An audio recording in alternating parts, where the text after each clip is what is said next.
Cavalcade of America. Starring Kenny Delmar in The Homecoming of Sue Chan. Presented by the DuPont Company, makers of better things for better living through chemistry.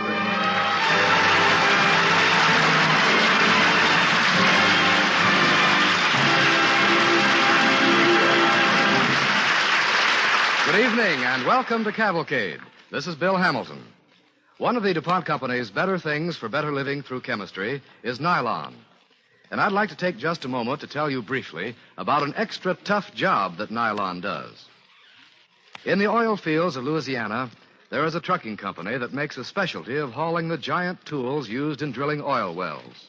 It's all in a day's work for this He-Man outfit to haul a 19-ton drag-line shovel a couple of 100 miles over rough shell roads.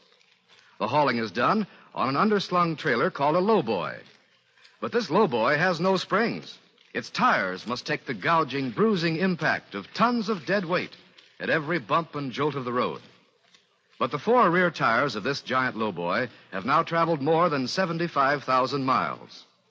Their tire cords are made of DuPont nylon. Not long ago, the foreman of this trucking company told us, and we quote, "The temperature of the tires builds up to about the temperature of boiling water.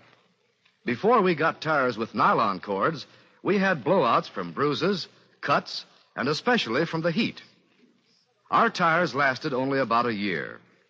But these nylon cord tires have been on the wheels for more than a year and a half, and we haven't had a single blowout," unquote.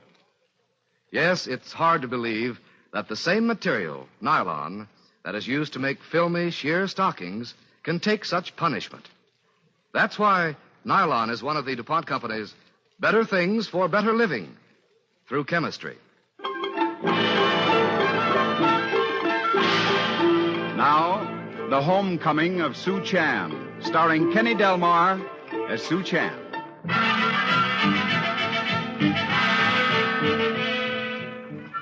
21 years ago, Sue Chan, take boat from China. I arrived in Portland, Oregon.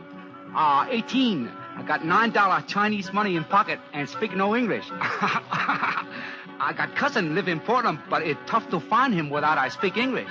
Big problem. So I asked policeman. What? Talk English, will you? No speaking Chinese. It is not very successful conversation. Policeman finally grabbed me by arm and pulled me along street.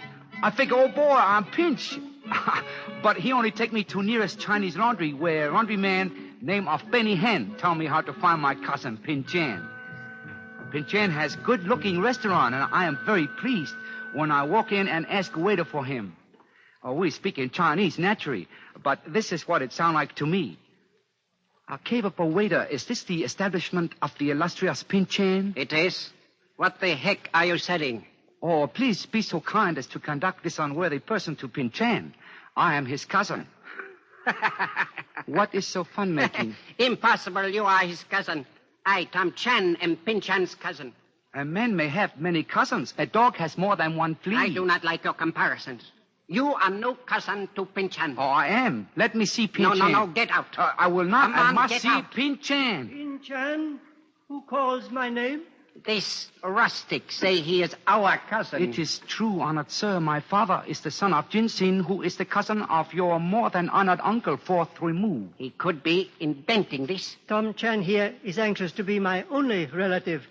He counts the dishes every night, figuring how much he may inherit. I try only to protect Pin Chan from wiles of strangers.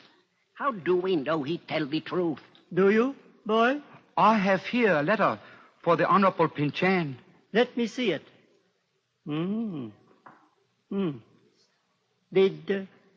Did your father write this letter, boy? He dictated it, honored sir. I wrote it down. Father is a farmer. He does not write. How is it that you write, boy? When I was 10, I was climbing for a bird's nest. I fell out of tree and for 2 years could not work. So father sent me to the village school. Oh. And why have you come to me? I hope perhaps the Honorable Pin Chan may have some small bit of work for his unworthy cousin. Times are hard home, and I am very anxious to take some American dollars back to China. I suppose they told you at home that here the streets were paved with gold? I did not see any such street coming from the boat, honored sir. I will work very hard, Cousin Pin. For me, you will have to. Welcome to America, Cousin Sue.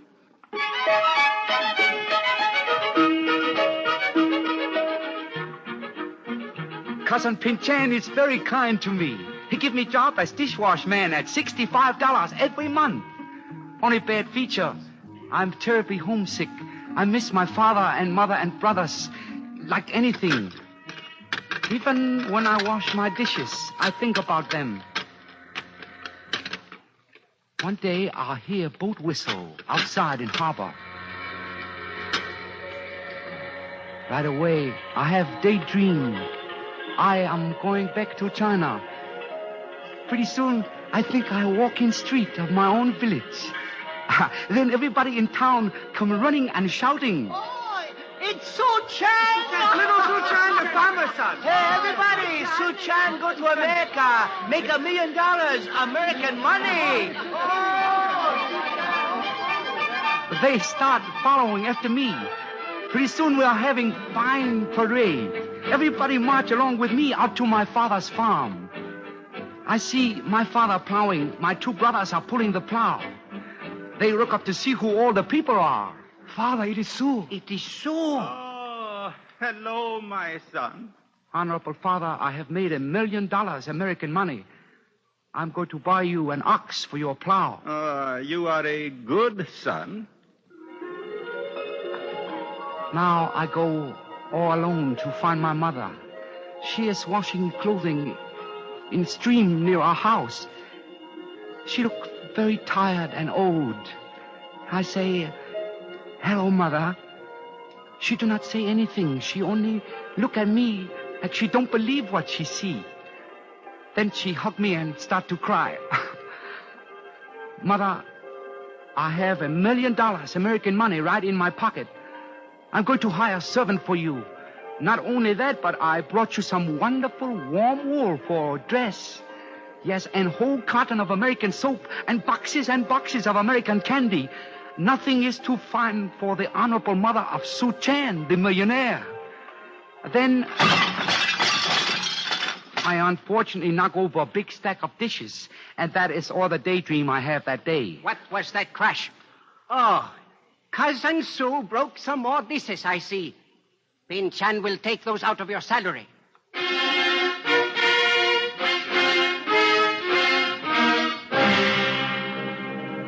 And Pin Chan did. And I begin to see it are not so easy to become millionaire, even in America.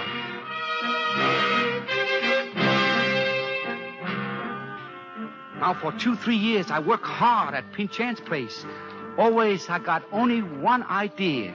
Make enough money to go back home.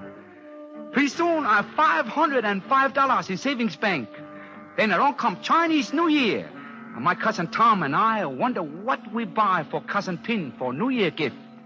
I think I will get him rattlesnake wine. Oh, you gave him that last year. Well, what of it? Cousin Pin, he like rattlesnake wine. He say it very beneficial. Well, as you wish. Give him that then. I like something different this time. Something elegant, but inexpensive. Tom, Sue. Huh? Oh, go It is quickly. Cousin Pin. Oh, Dr. Song. Oh, what's wrong, cousin? Are you ill? One does not call a doctor to find a house. Oh, I have a pain in my stomach like 8 rats gnawing there. Is it really bad? Oh, do you think I would pay Lee Song's exorbitant prices if I were not in agony? Oh, call him, call him. Yes, I will, cousin, I will.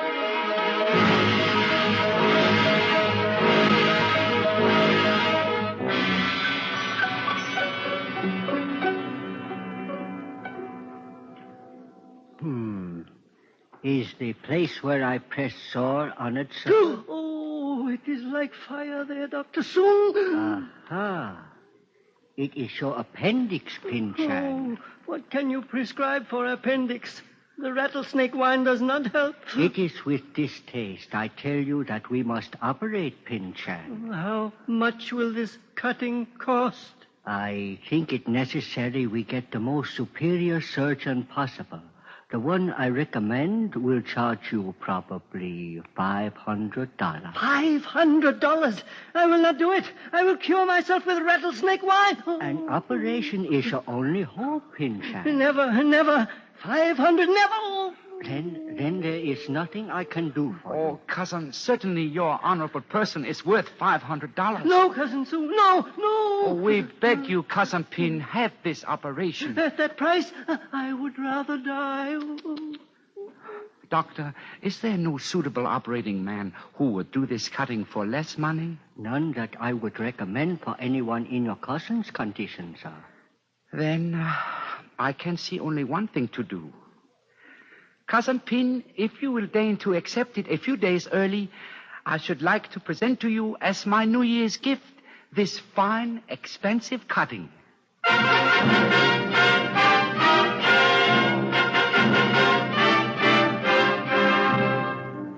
So, Doctor, take away Pinchan's appendix and my $500. That leave me exactly $5 in bank. But operation turned out darn good investment for me, as Pinchan teach me how to cook. Pretty soon I good cook. No kidding. Make more money than waiter. But year or two later, Pinchan close up restaurant. No job. To become millionaire and go home to China seem as far off as ever. But I try everything to make a buck. 1931, I cook in state of Washington lumber camp. Come and get him. Come and get him. 1933, I houseboy to rich man in Denver, Colorado. Sue, my shirt. Oh, here, your dress shirt, sir. Studs and cuff rings in. In 1935, I sell firecrackers in Louisville, Kentucky. Oh, these firecrackers are an unbelievable bargain, sir. In 1936, I even sell Chinese people rattlesnakes for rattlesnake wine. What a racket they make. Sell for $1 a foot, make 50 cents a foot profit. By year 1939, I have a wide experience in American business and got $4,800 in savings bank. I am 30 years old now, and I figure if Sue ever going to be rich man, Sue better get going. I work in New York City now in laundry supply business. One day, I walked by a Chinese restaurant on 7th Avenue, sign on front say, place go out of business. Next thing I know, I'm at a bank who own building. I'm sorry, Mr. Chan, but I don't see how the bank can help you out. All I want, Mr. Livingston, is a lease on restaurant and a small loan from bank. You need a good-sized loan, Mr. Chan. The equipment in the place alone will cost you about $10,000, and you have only about $5,000. Can raise other $5,000 from Chinese friend. But you're bound to have heavy losses at first. Sure. That's why I want loan from bank. Oh, pardon me, Mr. Chan. Hello. Oh, hello, dear. No, we can't postpone the dinner. You know how important this is for me. Well, tell the employment agency they've got to get you a cook today. Then call another agency. Well, somebody must have a cook. Well, getting back to you, Mr. Chan, the bank can't take a chance on this loan. I have best security for restaurant in whole world. Really? What's that? My cooking. You have a taste, you know what I mean. I'm sure you know your business, Mr. Chan. You like Chinese cooking? Very much. But the bank could hardly grant a loan on that. I'm sorry. Now, goodbye, Mr. Chan. Yes, excuse me, Mr. Livingston. I hear your conversation with the wife. You need cook. I'll get you best cook in the United States for tonight. You can? Me, Su Chan. I fix your dinner, same time demonstrate personal how it are impossible I be failure in restaurant business. You see, my cooking 100% security.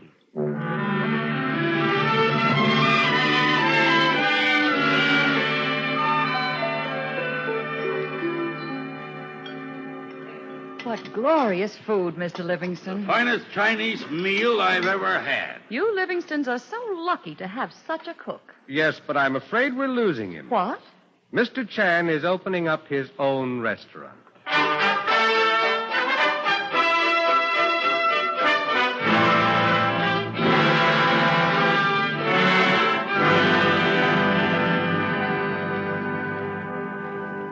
You're listening to the Cavalcade of America, presented by the DuPont Company, makers of better things for better living through chemistry.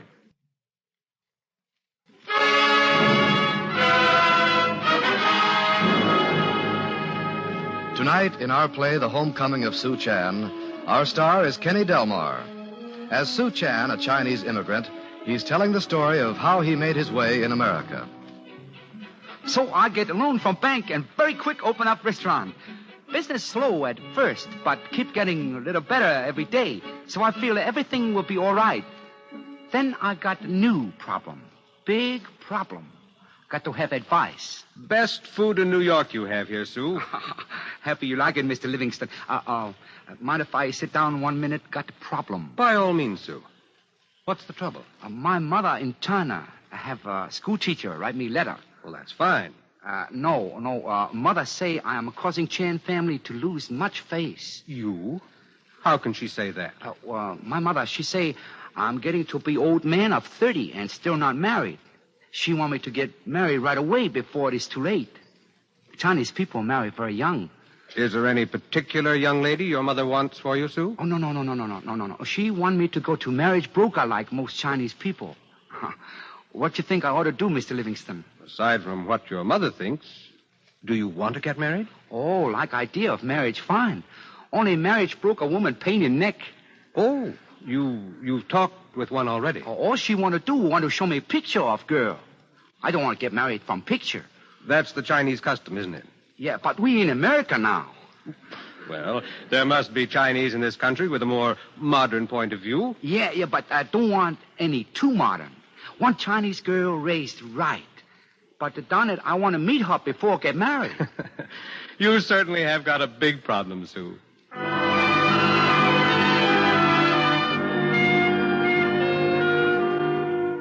Finally, marriage broker woman come to me and tell me about family in Boston who have marriageable daughter who sound like excellent wife for me. And, Mr. Chan, this lovely girl's name is Viola Eng. Oh, Viola. Can it be arranged I meet the young lady before I make my decision? Miss Eng feels exactly as you do in this matter, Mr. Chan. She desires to meet you before making up her mind. Good. I'll go to Boston as soon as you can make arrangement. You will be permitted 10 minutes with Mr. and Mrs. Eng. If they approve of you, on the next day, there will be further interview of 10 minutes with Miss Eng and Mother. Yes. Can I see her alone at all? On the third day, if Miss Eng desire it, you may speak to her privately at her home for 6 minutes. 6 minutes? The Eng you see are somewhat modern. I hope she looks as nice as her picture. Very pretty. It would be most desirable match on both sides, especially as Mr. and Mrs. Eng, because of your otherwise excellent qualifications, are willing to overlook your rather advanced age.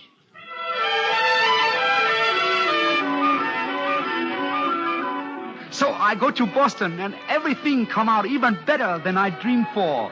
And before I know it, I'm a happy married man. It's a good thing to have wife to share life with.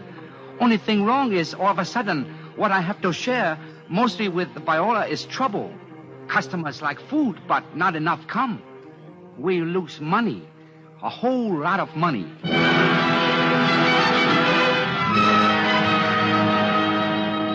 The bank doesn't like to be unreasonable, Mr. Chan, but aside from your note, there's a matter of 3 months back rent. I'm afraid if you can't pay us something soon, say $1,500, we'll have no choice but to look for another tenant for the property. I'll pay somehow.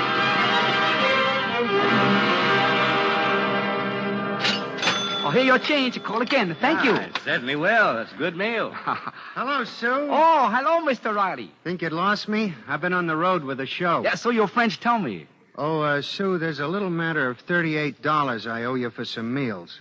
Here it is, and thanks for carrying me when I needed it. A pleasure to do it, Mr. Riley. I don't know if you realize how nice you are to people, Sue. All the regulars here feel it. It isn't that you let me run up a tab. It's the way you made me feel about it. As if you knew what it was like to be down on your luck sometimes yourself. Nobody lucky always. Here. Why the sigh? Well, I in doghouse with bank. What? I thought business was picking up okay. Oh, picking up, getting okay, better, but so much money. If I could hang on a month or two more, think it would be all right. Are you really in a jam? Gotta have $1,500 by tomorrow or lose the restaurant. Gosh, I wish there was something I could do. But I never even saw $1,500. Well, good night. Yeah, good night, Harry.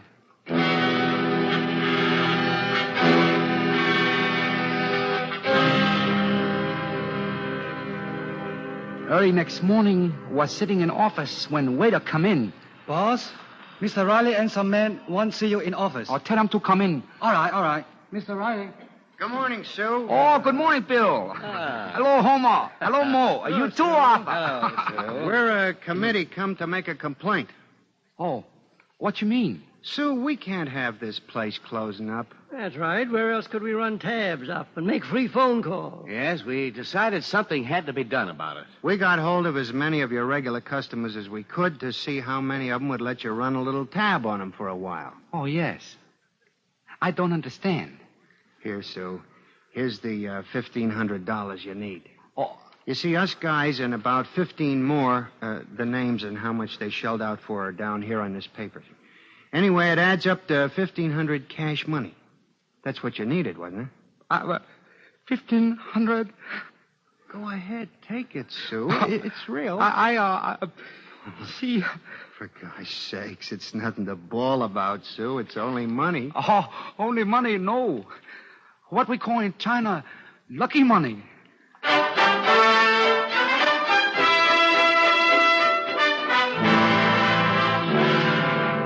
It was a lucky money, too. Almost right away, business get better. Pretty soon, it very good, and I am out of woods. In a couple of years, I have paid off debts, own the whole place, have good profit for myself. Also, I am father of fine baby boy named in English Stanley, in Chinese Sochu, which mean intelligent little sailboat. Then what does the book say about the 3 deers, Papa? Then the riddle bear say, somebody been sleeping in my bed, and here she is. What did Goldilocks do? Then the Goldilocks ran home. Didn't they eat her, Papa? Have the bears eat her. Papa can't, Stanley. Not when the book says Goldilocks ran home. Oh. Hello? Sue? Oh, hello, Mr. Livingston. Still keen on going back to China when you've made your pile, Sue? Oh, boy. Well, if you're in a mood to make a deal on your restaurant now, I can get you a dandy. Oh, you mean sell it? Sell what, Sue? At the restaurant. I can get you an excellent price for your restaurant, Sue. Oh, that's wonderful, Mr. Livingston. Come in tomorrow to sign the papers. Goodbye, Sue. What's wonderful, Sue? Oh, Mr. Livingston, get us big money for a restaurant. Oh, you could have everything you want in China then, Sue. Oh, yes. Live like a millionaire. Sue, why have you that funny look on your face? I try to think about home. Cannot remember much. I keep thinking of a portrait and being a dishwash boy for my cousin and learning English. The first time I deposit silver dollar in bank. I think of friends I make in this country, the work and trouble I have with restaurant, and how friends help me out of trouble. These are things I think of, not the China. You don't have to sell the restaurant, Sue. We don't have to go back. I know, but for so many years, I keep thinking all I want is to go back to China. Now I don't know. Don't you want to go home, Sue? Oh, sure. Oh, sure. But joke's on me. For years, right here in America, I've been home. Viola, we are home.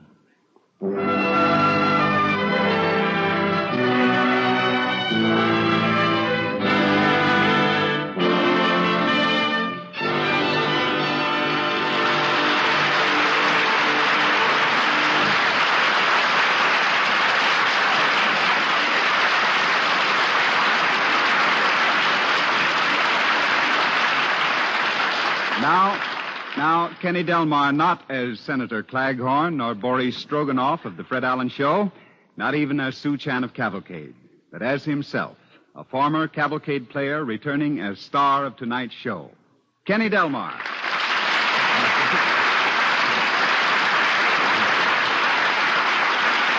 Thank you very much, ladies and gentlemen. If you enjoyed tonight's Cavalcade play about Sue Chan, I think you'll enjoy even more meeting Mr. Chan himself, and here he is in person, Sue Chan.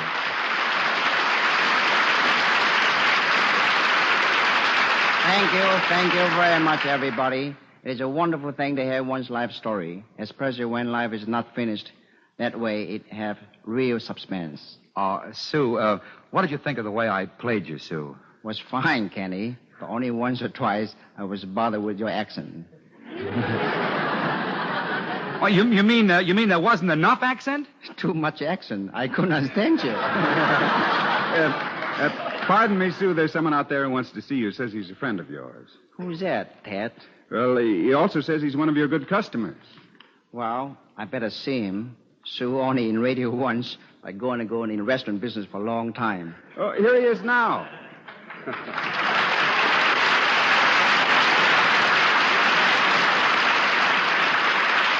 Hello, Sue. Hello, Kenny. Oh, Fred. Fred. Yeah, Fred Allen. Fred, did you have my program? Yes, it was fine, Sue, but I wish you'd get back to your restaurant. With you away, I can't get a table over there. Well, I understand Chan has quite a following of theatrical and radio people, Fred. They're quite clannish. Oh, yes, Kenny. You know, there's a rumor around that once a week, all of the mice at Lindy's go over to the House of Chan for Chinese food. There's a mouse over there who eats with chopsticks. He's a one smart mouse, too. Chinese food tastes better that way. Well, you know, Sue, every time I try chopsticks, I realize why Chinese people are so thin. You can't pick up any food with those things. Oh, you're wrong there, Fred. But, you know, when I first come to this America, yeah, I had a lot of trouble with knife and fork. Uh-huh. But okay now. You're all right now. Sue, do you realize that we've been friends for more than 10 years? I know, Fred. It is wonderful how many friends I made in this country. When I arrive here, the first thing I want to do is learn English. I'm ashamed to go to public school, first grade, with little kids. So I met a retired school teacher who by name is Mrs. Euphemia Dimmicks. Wonderful person. She taught me English for $5 a month. Taught me how friendly American people are. Very first word she taught me was hello. Well, it must be tough learning English when you're growing up, Sue. I had trouble enough as a child. I couldn't speak a word when I came here. By the way, where your folks come from, Fred? Ireland. I was born in Boston to save the fare. And where did your mother and father come from, Kenny? Greece. Fred, Irish, Kenny, Greek, Sue Chan, Chinese, all here in America together. What do they mean by United Nations won't work? Well, you're right, Sue. My father always said that we had quite a country here. No place else in the world like it. When I was born in China, we call this country Gamsan, which means Gold Mountain. Not gold meaning just money, but wonderful things, chance for free school, opportunity for jobs, and most of all, chance to be free man, own boss, not only for myself, but for my son Stanley and my daughter Beverly. Such chance only happen in Gamsan in America.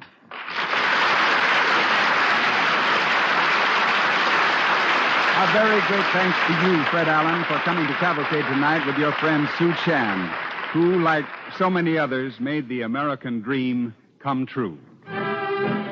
Tonight, our original play, The Homecoming of Sue Chan, was written by Frank Gabrielson. Music was composed by Arden Cornwell, conducted by Donald Bryan. The program was directed by John Zoller. This is Ted Pearson speaking. As tonight's Cavalcade curtain falls, we're going on vacation. We'll be back in the fall, and we hope you'll be listening then. Thanks for tuning us in these Monday evenings, and thanks, too, for the letters you've written us. We hope you found our plays enjoyable and our stores of chemistry interesting. So until we return to the air in the fall, this is Bill Hamilton speaking for the DuPont Company of Wilmington, Delaware, makers of better things for better living through chemistry.